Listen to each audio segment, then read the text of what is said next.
wondered if the honourable member thought, with hindsight, that the PCS should have accepted the offer in February. Well, I tend to go with a majority. I've always went with that. I think that's the democratic thing to do. And I think when 5 out of 6 trade unions accept a deal, I think that tells you something. So I would have taken the view that the majority position should have won there. Yes.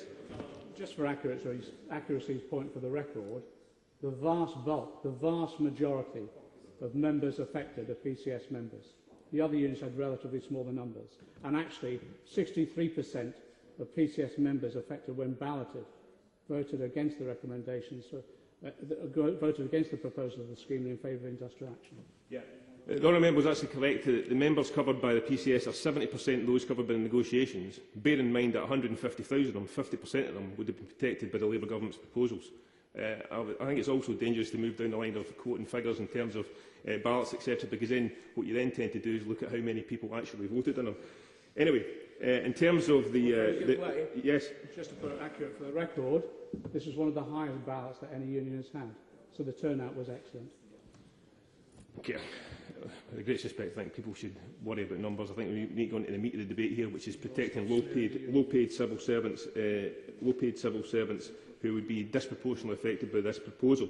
But the Minister may feel that PCS have been foolish. He may feel that he wishes to take advantage of their vulnerability at this time and punish PCS, but I would genuinely urge him not to do so, because we do anticipate a hard time for civil servants. Many may be made redundant as a result of the comprehensive spending review, and it would be vindictive in the extreme to hit them with, as my honourable friend mentioned earlier on, the double whammy of a redundancy and then a poor redundancy payment to boot, and to strip them of the hard-won conditions of service that they have.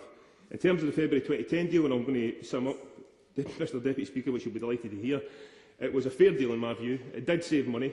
It protected the lowest paid. It covered both the protection of the severance payment and the early retirement provision, and